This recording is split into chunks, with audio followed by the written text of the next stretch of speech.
Hello everyone, எல்லாருக்கும் வணக்கங்க.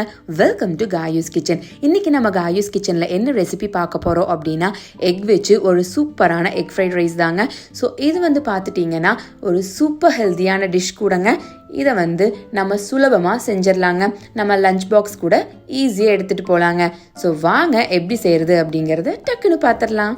இப்போ நான் பார்த்துட்டிங்கன்னா ஒரு 250 கிராம் பாஸ்மதி ரைஸ் எடுத்து நல்லா அலசி ஒரு அரை மணி நேரம் ஊற வச்சு எடுத்துருக்கேங்க. அடுத்து நம்ம ஃப்ரைட் ரைஸ்க்கு பாஸ்மதி ரைஸ் வேக வைக்க போகிறோங்க.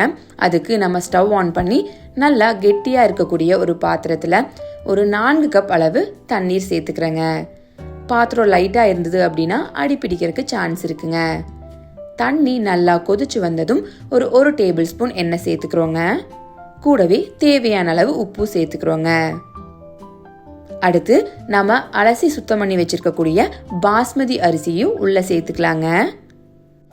சேர்த்த அரிசியை ஒரு 8 to 10 நிமிஷம் வரைக்கும் நாம வேக வச்சு எடுத்துக்கலாங்க. இடையிடையா நீங்க கரண்டி வச்சு கலந்து விட்டுக்கோங்க. அரிசி ஒரு 3/4 பதம் வெந்த மாதிரி இருந்தால் போதுங்க. இதோ நான் இப்படி கையில் அமுத்தி பார்க்கும் பொழுது அரிசி நல்லா குழஞ்சிடாம ஓரளவு மட்டும் வெந்திருந்தா போதுங்க. ஒரு 80% மட்டும் வெந்திருக்கிற மாதிரி பார்த்துக்கோங்க. வேக வைத்த அரிசியை தண்ணீர் வடித்து நம்ம ஒரு பிளேட்டில் மாற்றி ஆற வச்சுக்கலாங்க. அடுத்து நம்ம ஸ்டவ் ஆன் பண்ணி கடாய் வச்சுக்கிறோங்க. கடாய் சூடானதும் ஒரு டேபிள் ஸ்பூன் எண்ணெய் சேர்த்துட்டு நம்ம எடுத்து வைத்திருக்கக்கூடிய 6 முட்டைகளை உள்ள உடைச்சு ஊற்றிக்கலாங்க. உங்கள் தேவைக்கு ஏற்ற மாதிரி குறைவாவோ அதிகமாவோ முட்டைகளை நீங்கள் சேர்த்துக்கலாங்க. சேர்த்துட்டு ஒரு டீஸ்பூன் உப்பு, 1 டீஸ்பூன் பெப்பர் சேர்த்துட்டு நல்லா கலந்து விட்டுக்கோங்க. நீங்கள் ஹை ஃப்ளேமில் வச்சு முட்டையை நல்லா வறுத்து எடுத்துக்கலாங்க. இப்போ பார்த்துட்டிங்கன்னா முட்டை நல்லா வறுபட்டுருச்சுங்க. நான் அதையும் எடுத்து ஒரு பவுலில் மாற்றி வச்சுக்கிறேங்க. அடுத்து நம்ம ஸ்டவ் ஆன் பண்ணி கடாய் வச்சுக்கிறோங்க. கடாய் சூடானதும் ஒரு 2 டேபிள் ஸ்பூன் எண்ணெய் சேர்த்துக்கிறோங்க. எண்ணெய் சூடானதும் நம்ம பொடியாக நறுக்கி வச்சிருக்கக்கூடிய 1 டீஸ்பூன் பூண்டு சேர்த்துக்கிறோங்க. பூண்டு ஓரளவு பொரிஞ்சதும் நம்ம நீளமாக கட் பண்ணி வச்சிருக்கக்கூடிய ஒரு கேரட், அரை கப் முட்டைக்கோஸ், 4 to 5 பீன்ஸ் சேர்த்துக்கிறோங்க. நல்லா கலக்கி விட்டுட்டு நம்ம கூடவே கட் பண்ணி வச்சிருக்கக்கூடிய ஒரு அரை கப் கேப்சிகமையும் உள்ள சேர்த்துக்கலாங்க.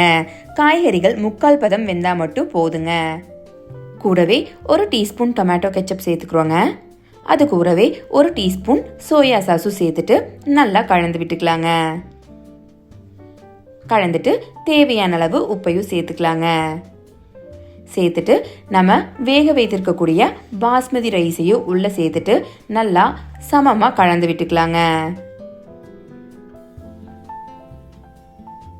இப்போ பார்த்துட்டிங்கன்னா பாஸ்மதி ரைஸையும் காய்கறிகளும் நான் சமமாக கலந்து விட்டுட்டேங்க. இந்த ஸ்டேஜில் நம்ம வறுத்து வைத்திருக்கக்கூடிய முட்டையும் உள்ளே சேர்த்துட்டு கூடவே ஒரு டேபிள் ஸ்பூன் பெப்பர் சேர்த்துட்டு நல்லா கலந்து விட்டுக்கலாங்க. உங்களுக்கு தேவைப்பட்டாலோ இல்லை ஸ்ப்ரிங் ஆனியன் இருந்தாலோ நீங்கள் சேர்த்துக்கலாங்க. இல்லைன்னா அது தேவையில்லைங்க. அவ்வளோதாங்க. ரொம்பவே சுலபமான எக் ஃப்ரைட் ரைஸ் நம்ம வீட்டிலையே சூப்பராக நல்லா உதிரியாக ரெடி ஆயிடுச்சுங்க. அடுத்து என்னங்க, பிளேட்டில் எடுத்து சர்வ் பண்ணி சாப்பிட வேண்டியது தாங்க. டேஸ்ட் சூப்பராக இருந்ததுங்க. ஸோ நீங்களும் உங்கள் வீட்டில் ட்ரை பண்ணி பார்க்க வேண்டிய ஒரு கட்டாயமான டிஷ்ஷுங்க. நம்ம பாஸ்மதி ரைஸை கரெக்டான பதத்துக்கு வேக வச்சிட்டோம் அப்படின்னா நல்லா உதிரியான எக் ஃப்ரைட் ரைஸ் நம்ம வீட்டிலையே சூப்பராக ரெடி ஆயிடுங்க. ஸோ நீங்களும் கண்டிப்பாக ட்ரை பண்ணி பார்த்துட்டு எப்படி இருக்குது அப்படிங்கிறத மறக்காமல் நம்ம கமெண்ட் செக்ஷனில் சொல்லிடுங்க. அதே மாதிரி மறக்காமல் நம்ம சேனலையும் லைக் அண்ட் சப்ஸ்கிரைப் பண்ணிக்கோங்க. Thank you everyone.